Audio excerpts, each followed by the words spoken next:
So much for being here. Probably this is a good place to stand. I think I'll stand right here. Just wanted to, quickly go over some of the things that we're doing in DC and here in district, and then answer any questions that you have. But good to see some of my friends and familiar faces here, but certainly some people that I haven't met. So thank you so much for coming out and participating in your democracy and making sure that your communities are represented.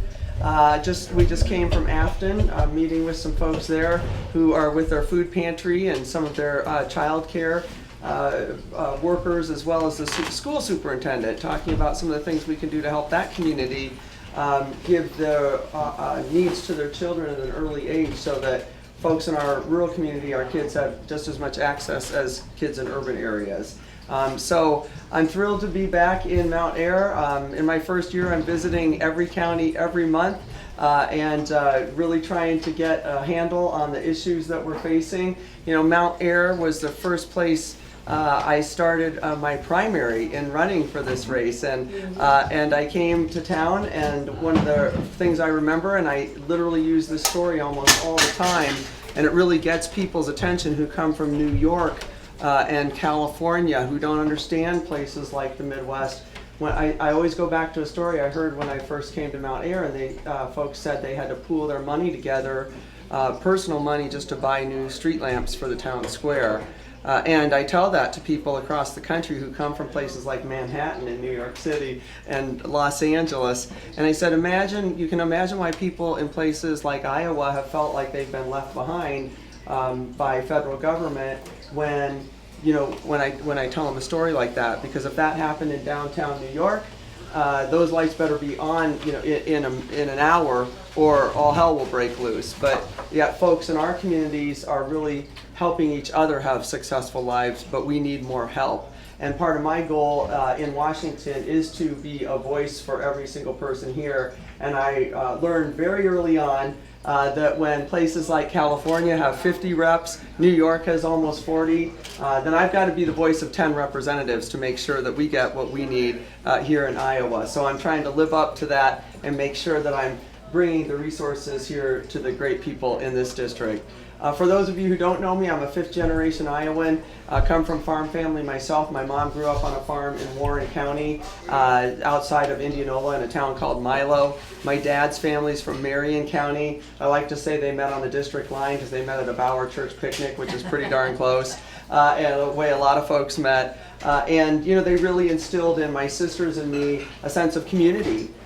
To make sure that we didn't just help our friends and our family, but that we helped everybody, because when everyone in our community does well, then our community actually does better.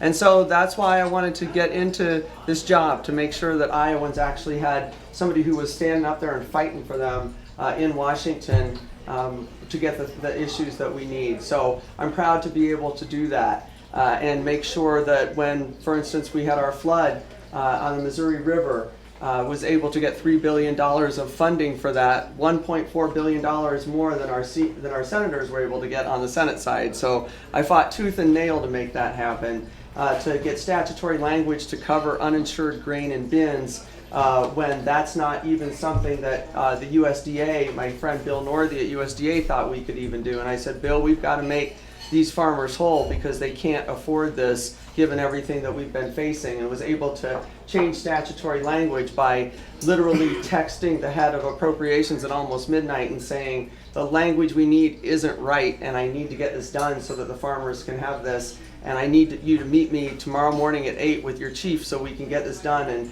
she's like, okay, I'll do that. So really, by making sure that I do whatever I think I need to do so that our voices are heard, so that we can get the resources that we need. So in addition to addressing some of the difficult things that we're facing like that in our state, like disasters, I'm also just trying to make sure that I'm working on bills that really promote opportunity for rural America. I've been extensively working on rural health care bills. I know some of you are aware of some of those.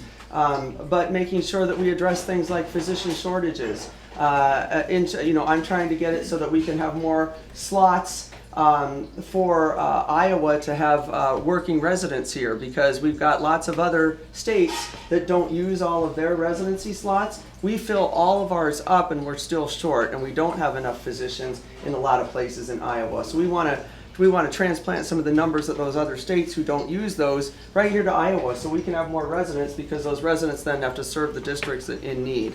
I'm working on things like ensuring that loopholes within the ACA that limit our rural communities from being successful are closed.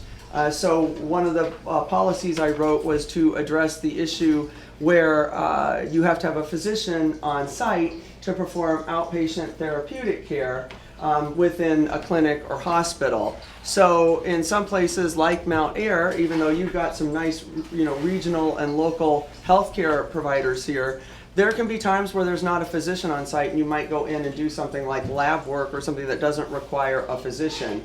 Well, up in Des Moines, like at Mercy Hospital or Methodist or even big Unity Point clinics, there's always going to be a physician on site. And so I can go in, or my kids can go in, and we can get something done that doesn't require a physician and easily walk out. Well, we should have that opportunity in every place in this country, not just in big urban centers. So I wrote a bill to allow that to not be counted if you were a critical access hospital or a rural healthcare clinic. If you came in to get outpatient care that didn't require a doctor, you didn't have to have a doctor on site to have it performed.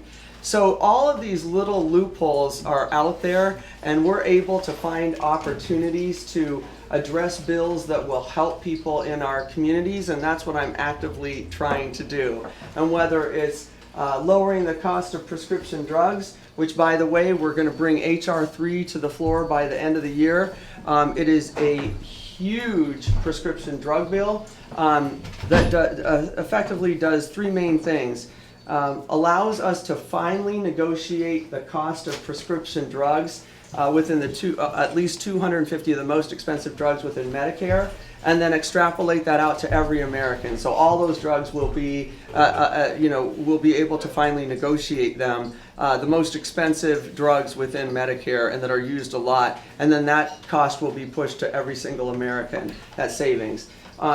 We are limiting the amount of out-of-pocket expenses for people on Medicare to cap it at $2,000 out-of-pocket expenses for prescription drugs. I'd love to see it lower, but that's a heck of a lot better than where we currently are. We've got folks spending $10,000 out of pocket to afford their prescription drugs, and people are on fixed incomes, and that's unaffordable. And then it also puts a cap on how much American companies can charge for our drugs. We can't charge now any more than 20% more than any other country charges for those same drugs. So keep in mind, these are drugs that literally your taxpayer dollars have been supportive of researching and developing here in this country. Okay, so we're paying for that out of your taxpayer dollars, and then we've sold them to every other country because of our trade negotiations with them at a much lower price than what we pay here in the United States. So that's not right, and we want to make sure that that doesn't happen anymore. So that bill is something that we're working on, and we hope to have through the House by the end of this year. And I will continue to work on things to put more money back in your pockets, and to give you more opportunity, and to give our young people opportunity. I recently, from an agriculture perspective, wrote a policy with Representative Finkenauer and a few others to increase the dollars of Aggie bonds to help young farmers have an opportunity, so that we don't continually see so many of our young people leaving our rural communities because they can't afford to keep the farm and keep it moving forward. So very specifically addressing putting more money in their pockets so they can actually make improvements to their land, or certainly buy equipment and things that they need. Wrote a bill to help our rural entrepreneurs, just like Jamie, have more access to capital. I found out that we've got an office of advocacy within the Securities Exchange Commission that specifically focuses on making sure that there's access to capital for women and minority-owned businesses. Well, rural communities face similar difficulties. We face difficulties in finding capital to start up businesses, but rural businesses actually have a longer lifespan than urban businesses do. So they have less access to capital, but a better track record, so it's less risk. Boy, they should be the ones who have better access to capital, and they don't. So I've made sure that our rural businesses are included in that advocacy, so we can look out for those rural businesses and make sure that they've got that capital. So every step of the way, I'm trying to find an opportunity where we can help places like Mount Ayr, places like the 3rd District of Iowa, be more, get more of what they need. Because I personally know how important our district and the state are to this country, and my job is to make sure that every single person out there, from my Republican colleagues who I hope to work with on bipartisan bills, to my Democratic leadership, understands how important this state is to our national security from a food and a fuel perspective, and why it is so relevant to every single person in this country to protect and grow rural communities. When I tell my folks in Detroit, for instance, that every single ball bearing for a Ford Explorer is made in this district, they have a new appreciation then for small town Iowa and what they can do, because they're reliant on us and they realize that all of a sudden. So I'm out there to tell your stories, because your stories are the stories that help me get what we need for the best people in the U.S., which I think are located right here in Iowa's 3rd District. And I will continue to push for all of you. It's why I come out and do these county tours. I've twice now been named the most accessible freshman member of Congress by the Town Hall Project, because I've held the most public events like this than any other freshman member of Congress, and I'm the 3rd most accessible in all of Congress, so the Senate and the House combined. And I'm dedicated to making sure that I'm out here listening to all of you so that your stories can come back with me so that we can get what we need. So thank you for everything that you do for your communities. The one thing that I've been so impressed by and that gives me strength when I'm out doing a job that quite honestly can be real difficult at times, and that Washington, D.C. is a mess, and we've got a lot that we need to clean up. But I'm inspired by when I come back to the district and visit places like Mount Ayr, and just leaving a place like Afton where it truly is the community that's doing what they need to do to give children in the 6 different schools an opportunity that they might not have if it hadn't been for people in town actually pulling together their time and resources to help out. Those are the stories that inspire me to go to Washington and ensure that I help you with those issues, because we do a darn good job here in Iowa of standing up for ourselves and making sure that we have what we want. But I'll tell you what, we also could help. We could use some benefits from federal government for the hardworking taxpayer dollars that we put into the system. We need to have some of that come back to help us out here, and that's my intention, is to make sure we get every single thing that we need. So thank you so much for what you do. Thank you for being here today to participate and learn about what's happening in DC and also here in district. And I'd love to answer any questions that you have. Yeah. I'm Polly Hartsook. I'm a small farmer in Ringgold County and Farm Bureau member. And what I'm hearing from our Farm Bureau members here is that Nancy Pelosi could look like a real hero if she would put the MCA on the, bring it up for a vote. I'm grabbing this. I'm listening. Hi.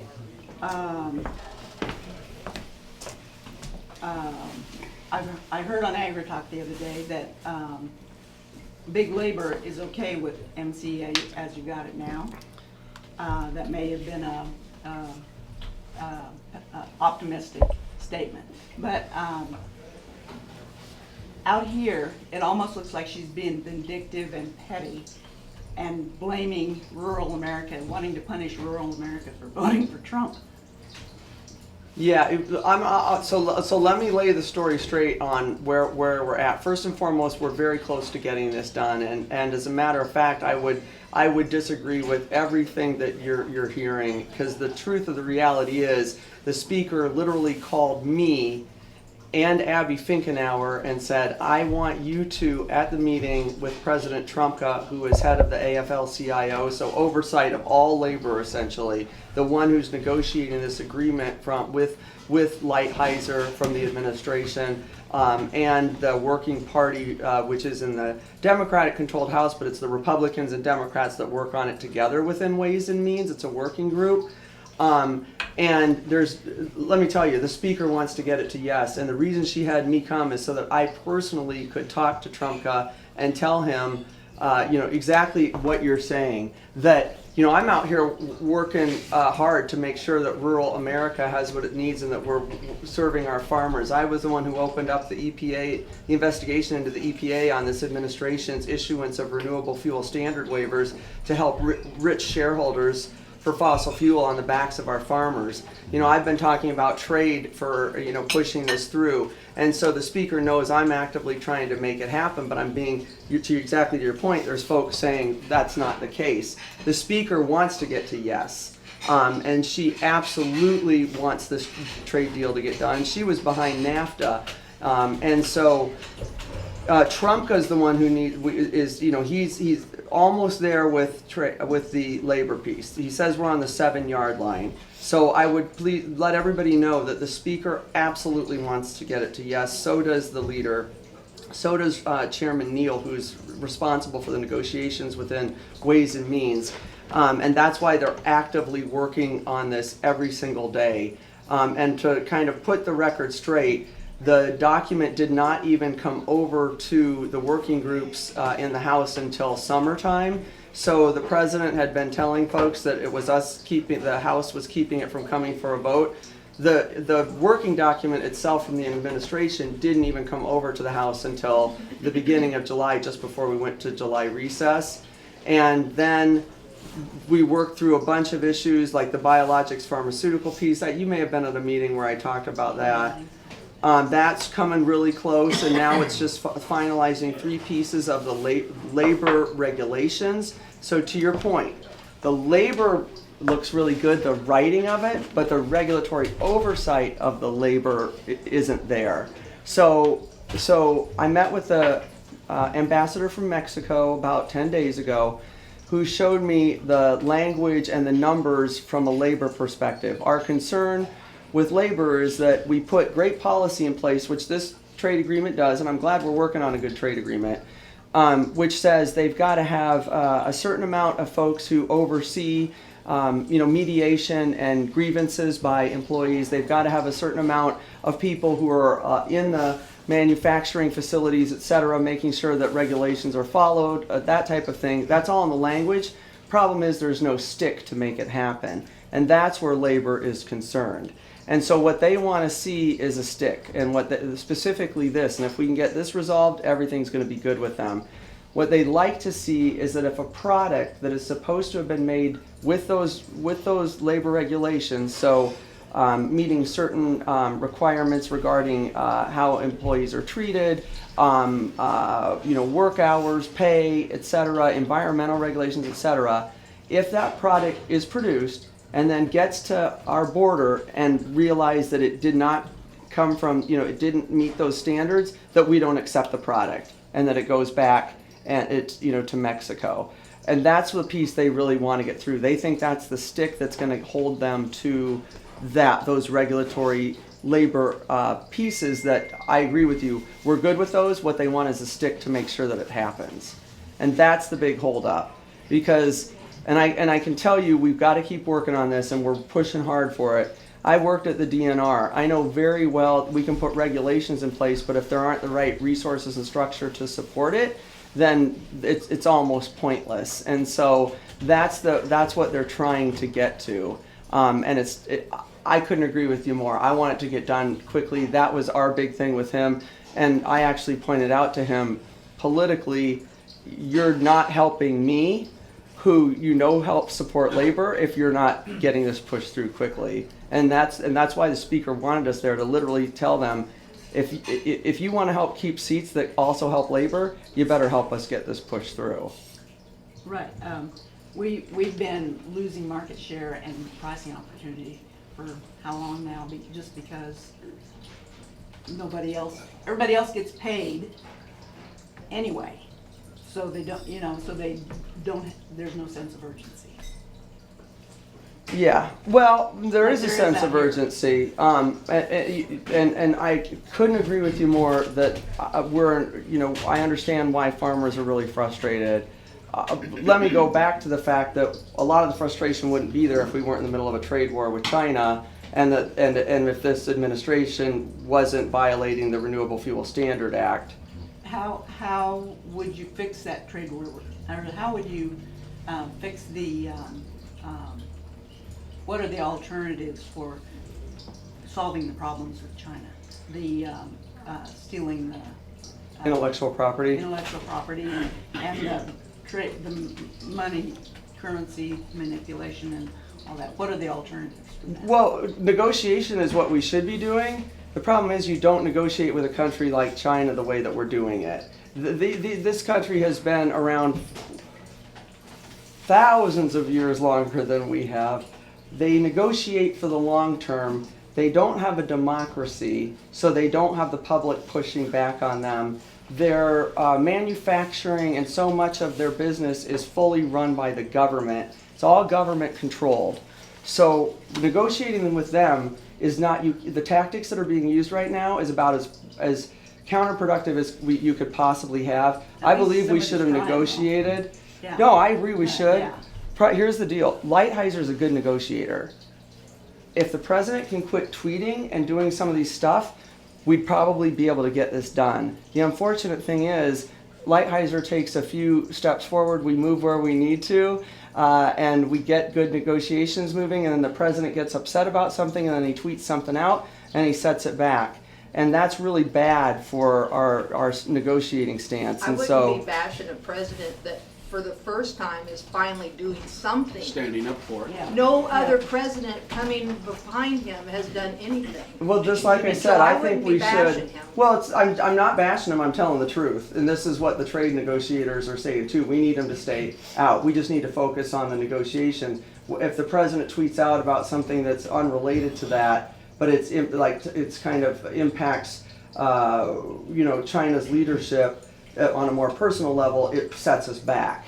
So that's what I'm saying. I agree. We should be negotiating this. We want to make sure that we protect our intellectual property here, I have a and that's been a follow-up big question. issue. And so, and again, I think that we all think that Lighthizer is doing a real good job. We just need him to be able to move the agenda forward and not have any more interruptions, and that would help.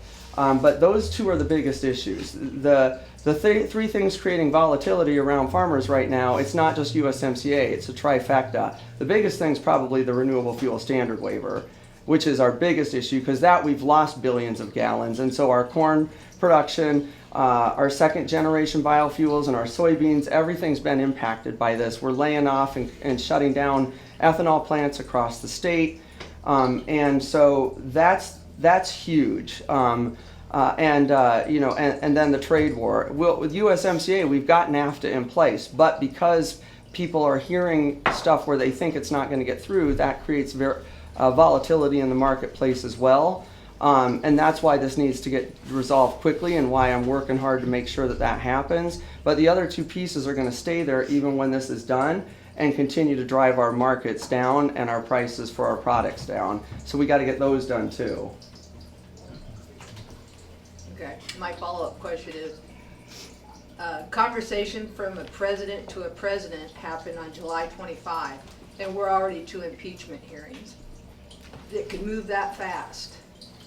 Then why can't this USMCA move that fast? The people that need to check this and check that, let's move it. Completely agree. Absolutely need to move it. Yeah. Because you're killing the farmers in your district. Although the speaker just the other day said she didn't think you had time to get it done. She doesn't have time He here. doesn't have time, yeah. But yet you can bring the drug bill to the floor. You're gonna have time for that. The drugs bill has been worked on since the beginning of the year, and it's been moved through. None of this just gets worked on in a vacuum. So USMCA has been agreed upon between 3 countries 13 months ago. no, that's not true. That's what the news I reports. just said earlier it made it to the House working group in July, and We didn't get therefore. soybeans planted until July, we've already combined them. So things can get done in that short of time. Yeah. Listen, I'm not arguing with you on that. That's why I'm every single day trying to push for this. There's no bigger voice out there than me in the House about this. Across the board, Republicans or Democrats, I am the squeakiest wheel on this. Every single time the speaker or the leader sees me, I chase them down on the floor, and they turn around and they're like, I know. USMCA and biodiesel tax extenders. I mean, that's all they know from me. That's all I talk about, literally all I talk about to the speaker and leadership. And I said to them with USMCA even recently, because I heard, we're trying to get it done. And even the speaker, I know the speaker said we might not get it done, but it might go into next year, but it doesn't mean that it won't get done. I said to her, if for some godforsaken reason this doesn't get done, then you better get me biodiesel tax extenders, because we've got to be able to deliver something, to our ag community so that they can be more planful about, what their crops are going to look like next year. Because right now everybody's at a standstill because of everything that's going on. So I am going to continue to push for this. I couldn't agree with you more. Is it gonna get done before the end of the year? USMCA? Yeah. Yeah, like I said, I don't know. I mean, I don't control this, and this is and you asked about how we can move an impeachment inquiry forward. That can be moved forward because it truly is Congress's authority to move that forward. A bilateral agreement is 3 countries. It's labor, it's pharmaceuticals, it's the Republican and Democratic administrations. It's a whole set of people involved in the negotiation. It's a lot easier to move something forward when it's controlled by one entity as opposed to multiple people being involved. Because we're moving every aspect of that. President Trudeau has been down to Mexico. We've been down there with him. Now Canada's going to throw in some money to help expedite movement by Mexico to get those labor regulations in place. There's a lot going on. I mean, this would not be going on if this was not going to get done. It's going to get done. We're trying to get it done by the end of the year, and I couldn't agree with you more. I said to the speaker myself, don't send me home with the impeachment without sending me home with the USMCA. Mm-hmm. We're staying there an extra week to make all this happen. We better get something done that's other than that. So we're trying. Congresswoman, I know in a sense you've gotten thrown into a buzzsaw in Washington, and it's probably not operating the way you'd like. But for a number of years we've had problems with immigration, and in the recent months we've seen the immigration pressure drop off, the arrests have gone down, and that happened because President Trump made a threat to Mexico. We're going to put on more tariffs if you don't slow this immigration down. So they dispatched their military, and that has slowed it down. I don't know if that's quid pro quo or not, but he used his authority to do that. So as you move through and try and take away a president's authority to negotiate or investigate or do whatever, and that's what it seems like impeachment has been trying to do, and the focus by the Democratic Party is so much on impeachment, it seems like they aren't getting the other things done. Now, you've expressed yourself on a number of different bills, so I know you guys are working on things. But the limelight is right there, and it's just stopping this government from operating the way it should. And I know there's not enough bipartisan things taking place, but I know there are things taking place bipartisan.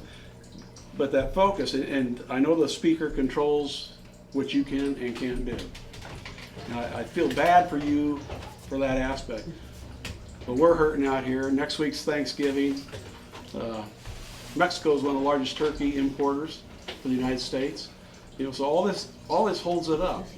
They use the most hams of any pork production. So. Oh yeah, they're our biggest trading partners. Canada and Mexico are our biggest trade partners. So it needs to happen, and if there has to be something added to it later, you can add to it later. Well, that's the problem. And wait a minute, it's no different than the Affordable Care Act. It's been modified, and you try and modify it some more, but it was passed without anybody reading it. So you could pass this if it come to the floor. Well, no, and actually that's not true. And that's why we need to make sure that it's right, because we want it to pass. She wants it to pass, but we know there's people who won't vote for this, and there's people on both sides who won't vote for this because they don't like certain things, and there's certainly folks on the Democratic side who are much more progressive, represent more labor, whatever, that won't vote. There's people who don't even like trade with other countries, and so that are saying I won't even vote for it, that never even wanted NAFTA to begin with. So she's got to make sure that there's enough votes, and they figure out. I mean, that's all based on making sure that we meet specific criteria within how it's structured to get the right amount of votes, and that's exactly why she's doing what she's doing, which is trying to make this a votable piece, because she knows how important this is. And I'm not blowing smoke up your rear ends when I say it. I really am. One thing you'll get with me, I've said this my entire life, you might not agree with every single thing I have to say, but I'm about as fair as it gets. And that's what you can, and I'm honest. And those are the two things you can always get out of me. And I will give credit where credit's due. And she wants this to pass. Absolutely every ounce in her. I had to restructure 4 meetings just to show up at that meeting with Trumka, because it was set, like in, the next day. And I'm like, absolutely, I'll be there, because we've got to make sure our voices are heard. And she, she's doing everything she possibly can to get labor to say we're good with where things are at. Part of my conversation with them was, don't overlook good for great. Because, within a negotiation, everybody doesn't walk away with every single thing they want. And if we can get the majority of what labor wants, and we've already done with these other pieces, then we need to accept that. And I said that straight to Trumka, that is, you can't hold out for every single thing. We didn't have any of this in NAFTA. That's half the problem with NAFTA, and they were undercutting our prices, and we're outsourcing jobs to them because they don't have to follow the same regulations, so they can produce products for a lot less, pay people a lot more, and we want them to pay people more. We want there to be opportunity in Mexico, so folks want to stay in Mexico. A lot of them just don't even have good pay opportunities, so that's why all these things are really important to work out. And I couldn't agree with you more. I wish it was more quickly, but I'm nothing if I'm not an adamant advocate for all of you on this. They would not be calling me to the table consistently to meet with the highest people to force this issue if they didn't know how important this was for our district and for the state. And the leader really does want to get there. The speaker does want to get there. She's actively making this work. We're staying an extra week in DC just to hopefully move these agendas forward. They will continue to work on it over break in Ways and Means Committee, as opposed to spending time with their families to get this thing moving forward. And we're also asking all of our labor folks on local levels to push up to national and say, help us with this, because we know how important it is to get this done. So we're going to keep pushing, but I would just say I apologize for it taking too long. I'm trying to do every single thing I can. When you think of, and I appreciate you saying that I am trying, because I really am trying, and we have passed hundreds of bills. This is one that involves a lot of moving parts from different countries, and that's why it's harder to get done than just moving some other internal investigation open. I have nothing. It's intelligence doing the committee work. We're all working on. This past week, I Financial Services Committee on an Agriculture Committee. On Agriculture Committee, we had a hearing on farm credit and the debt loads that we're seeing, and we've got a great advocate there because the Farm Credit Administration is a guy that comes from Atlantic, and so he was there at our hearing, and I introduced him, and we're worried about the debt load that our farmers have. We've got about $44 billion in loans going on across the country. 19 billion of that's here in Iowa. And we're at a high level of opportunity of possibly folks starting to default on their loans. And then I found out we've also now got payday lenders who are loaning to farmers. So outside of small banks and the Farm Credit Administration, people have seen an opportunity for those farmers who can't get the credit through places like that, and they've come in and they're putting on 18% interest rates. And so we're trying to, this is a problem, and I'm doing work like that. They're doing their work, I'm doing my work to make sure that we can address the issues here. It all comes back to getting prices though. If we had better prices, better marketing opportunities, and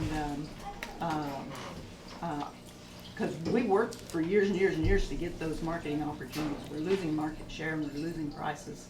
And if we had better prices, we wouldn't have to borrow so much. We're also losing market opportunities by shutting down the ethanol plants. Yeah. Because of Well, our- but that's That's actually our It's all- biggest it's issue. all- That's actually is way more impactful than USMCA. We and even the trade war right now for places like Iowa, because of you know, and again I'm just telling the truth here. This administration has told the EP they has waived them out of over 80 agreements that were had where big fossil fuel companies had to buy ethanol. 80 of them don't anymore out of financial hardship. Well, I don't think Chevron and Exxon, multi-billion-dollar companies who literally paid zero taxes, and they've got rich people down in Texas and around the world, because this is invested around the world, making all kinds of money off it, while our farmers are suffering. I mean, that's something totally within our control. I understand negotiating with another country like China takes longer. That's fully in our control. Our president could go and say, you reinstate those this minute, and you purchase this now. Instead, he went back, put his finger on issuing those waivers. Then we got up in arms, and I opened up an investigation where, you know, they knew we were upset. He said he'd fix it. And then he went back out and let them create another formula for how much they have to buy that was supposed to get us back to our 15 billion gallons. Doesn't get us back to our 15 billion gallons. The formula is based on the numbers now, which are down. So we need to get this. I've been writing letters. I've been finding my bipartisan friends to say 15 billion gallons means 15 billion gallons, not this business of coming out here and writing some new formula that fits now with, you know, these buddies in Texas and their rich fossil fuel companies. Get us our 15 billion gallons, and we still don't have that. And that's where our biggest hit has come. And when we aren't selling corn and we're closing down ethanol factories, we're laying 40 people off in the John Deere factory up in the Ankeny, Johnston area. All of that happens because, and that's a self-inflicted wound that he literally has total control over that he could fix. That's low-hanging fruit. I wish he'd fix that, because when things like trade negotiations take longer, just like I mentioned to you earlier, internally we can get things done quicker, which is why intelligence is moving forward on what they think needs to be done. But it also means the president internally could have the EPA literally reinstate this just like that. That's all it takes, because this is fully internal, and he runs the executive branch. And that's where my frustration and why I'm trying to just make clear that it's not just the USMCA. We have other aspects and things we could be fixing much more quickly that would take a lot of pain away and would put folks who work for POET back to work that lost their jobs before the holidays. Congressman, unfortunately, we have time for one very, very quick question. Okay, okay, So. okay. Congresswoman Axne, why are you ignoring your constituents and supporting impeachment? Are you from a press here? I'm a constituent. She's not. Yeah. So we have another question from somebody who's. You're not supporting impeachment? Is No, that no. what This you- is she's a tracker for. So I'm here to answer to constituents not. here. I am a constituent. Why Yeah. can't we get funding Clear what you for, meant. I have a question about the Missouri River and the continual flooding. And I know you've got more money, but that isn't gonna help it when they flood next year, and they will flood. What has caused it all of a sudden to start flooding? And did it 5 years ago? Did it this year? Is it climate change? Is it the whatever's up in Corps of South Dakota? Engineers. Yeah, the Corps of Engineers or what? It's a combination. So we have two things, and we are working on the core. We're going to be moving on the core piece. We need to restructure their authority. So it's two pieces. First and foremost, the Corps is their ability to implement their processes is all based on congressional authority. So we are the ones who have crafted the policy essentially by which they need to follow to do what they do. The unfortunate thing is a lot of it hasn't been updated for years. So they're working off of old policy. They're working off of old maps, from the 80s and 90s. They're working off of old infrastructure requirements. They're working off of requirements like, situations where, and I'm appalled to, to hear, we always have to give the lowest dollar bid to somebody. And so that doesn't necessarily equate to the right solution. Lowest dollar bid, and we do that at the state. That's how most government functions. We want to save taxpayer dollars money, right? And so we want low dollar bids, but unfortunately, you all know this with your own home. Sometimes that doesn't mean you get the quality work. Sometimes you spend a little bit more to get a better contractor to fix something, and that's one of the other problems. Well, So there. I know a couple that own some land in Pacific Junction, and they were offered to buy them. The government was, but they didn't want all their land. They only wanted like 20 acres, and they own like 60. So if they sell to them, what are they going to do with the other 40? Like nobody's going to want to buy it, and they didn't give them a price. So I know these people are going to suffer for years and years. Yeah. So we have two problems. Something has to happen. We have two problems: climate change and infrastructure within the core. So the core is something that we can actually make some changes in. So two things: they're working off of old authority, and they also have authority that has them to look at multiple aspects, 8 different aspects of how they manage. And does the Corps have control of all the rivers around here? No. No. And that's another battle. Because it's just eating our ground every Yeah. year. So we have a lot of not private levies, but local levies that are on people's private land that the Corps has absolutely nothing to do with. So at this point, we have fixed all the inlet levies on the Iowa side of things, but none of the outlet levies. And the problem is, we've got some outlet levies on private land that have been given over to local communities to oversee, and they don't necessarily have funding for that. These are a lot of this is stuff that happened ages ago, and now we're seeing the writing on the wall of why it isn't working. So we've got literally one of the big issues above Pacific Junction is that in District 4, Steve King's district, there is a private, and we didn't find out, and even folks in Pot County didn't find out about this until later. There's a levee on a private piece of property that's continuing to bleed water into the system. Because we've got, how we go. We have thousands of tributaries that just lead water into the Missouri and the Mississippi. And so even though they're fixing stuff, we still have all these outlet levees and these private, not necessarily private, but on private land, local levees, that there's no money to fix. The state's not responsible for them either. And we need to figure out how federal and state can work together with those local communities to get that. Now what that means is, if there's no structure in place to make that happen, and there's no money in place, the state hasn't set aside extra dollars for this stuff. I've got to fight for every dollar we get for federal. I fought for what we need, and it's still not enough. It's not, and I don't even have an oversight to look at local levies. I can't even get involved in that. So we got that problem. So we've got the core problem, and we need to fix that, and we are working on that. We're not just fixing the fact that they're going to repair these levees, but we're starting to change the language. Like, for instance, in Hamburg, we're getting language now. They had put in a bigger levee, and then the Corps made them tear it down because they said it didn't meet their qualifications. We're rewriting language to overcome that. This is ridiculous. So that's one issue, and we're trying to take care of it.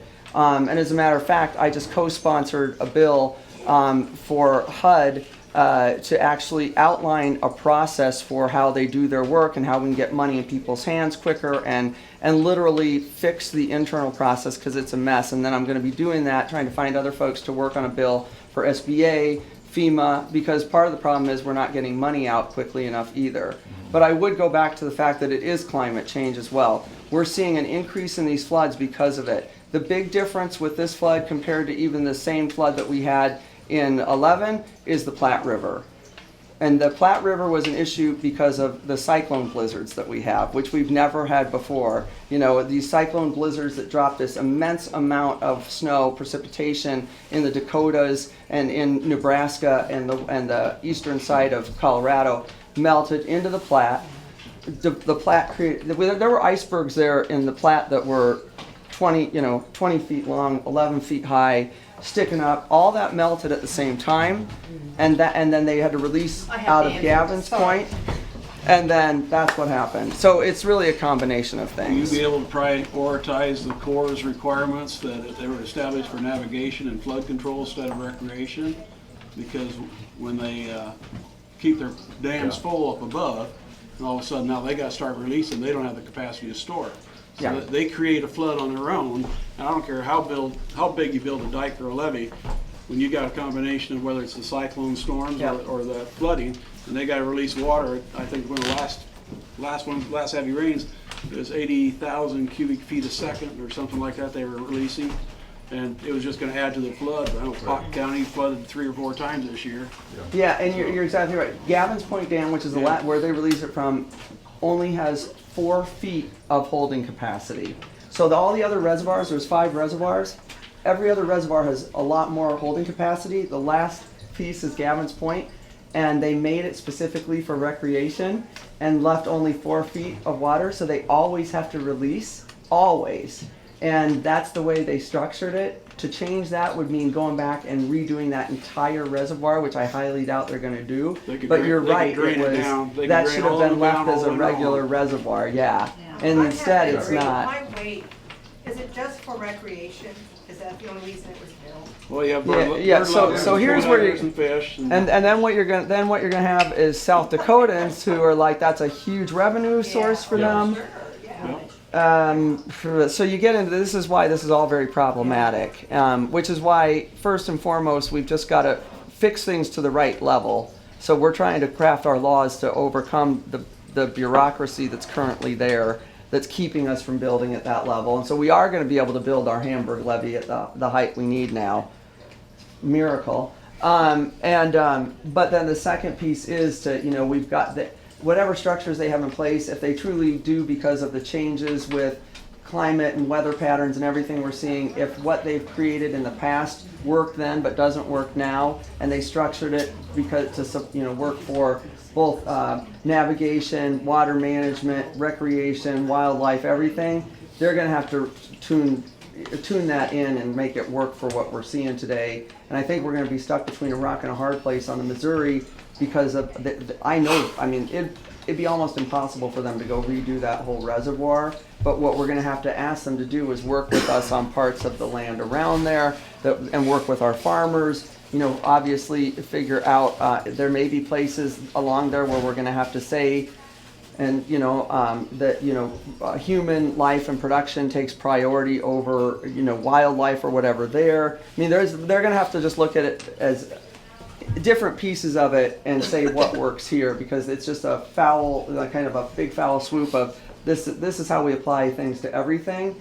And given the fact that we won't be able to change some of the infrastructure, we're going to really have to think hard about, okay, but on this part of the river, you can't use that same philosophy. We're going to have to do something different here to get this done right. All right, unfortunately, I gotta get going. Gotta get her going on the road. I was only, she said she had voted for impeachment. Did I miss something? Are we impeaching somebody? No, we're okay. No, no. Didn't you say that she voted for impeachment? Inquiry. That's different than impeachment. Yeah, right. That's Yeah. like Are you if for you lost impeachment? something and you Yes. decide, well, I'll go look for it. Doesn't mean that you've accused somebody of stealing it. Yeah. Well, For impeachment? I agree. You shouldn't vote for impeachment. Don't have any bills to vote on yet.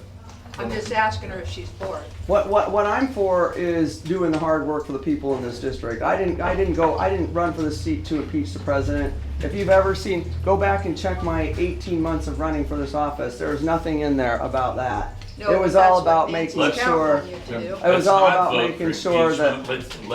Let's just say, here's all the bills we need to get done. Let's not spend millions more dollars screwing around with the system. Let's get stuff done. And so let's not call people scumbags because they disagree with us. If we're gonna get something done as Americans, then we gotta get off our butts and do stuff. Now, we can sit and call this person an ass and that person an ass, and nothing gets done. Now, we can all be Americans and get stuff done, or we can continue to pee on each other and nothing gets done. I'm sick of it. I'm an old man. I'm probably gonna die. And you guys can look 10 years into the future, and we'll either be an autocracy or we can continue to be a democracy. And now is the time to make up our mind to do it. Well, the fact of the matter is, you can pass everything you want in the House, and if it doesn't go on the floor in the Senate. That's exactly right. And I would, So there needs to be a lot of bipartisan. that's right. Things, and maybe Mitch McConnell needs to get some bills on the floor of the Senate. And I'll leave you on that note. That's a great point to bring up, and I'm trying to do as much bipartisan as I can. I rode back with Senator Grassley. He was on the plane in front of me, and I said, as he was getting out, Senator, we need those tax extenders through. And he's like, well, then I need you to work on EITC. I'm like, okay, let's get together on this. And then I ran into Senator Ernst and was asking her about a bill she and I had done earlier this year and where the heck it was, because I know she wants to get it through to help kids. Doesn't cost taxpayers a dime, but sure helps kids from a healthcare perspective. And she said, well, we're only working on getting judges. And so I would encourage you to call our senators and say, please push the Mitch McConnell to bring these bills up, because I think they want to see more done. It's just that that's not, their leadership is not it's not coming there. So please call them.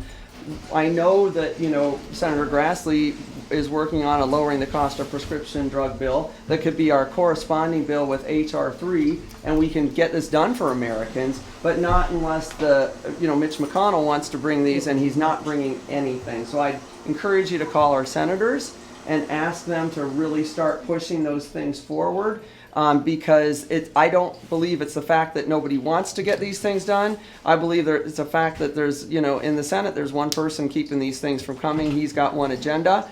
And we've got other senators who'd like to see these things go through, but the pressure from their constituents would be really helpful. Because, our job is to stand up to our leadership if we don't think it's working for our constituents. And right now, we need that. So thank you so much. If Really you didn't appreciate get a chance it. to ask your question, I handed you all my card. I encourage you guys to contact our office. We're happy to continue having these conversations with you. So Thank you. Thank you guys so Thank much. you so much. Thank you. Thanks.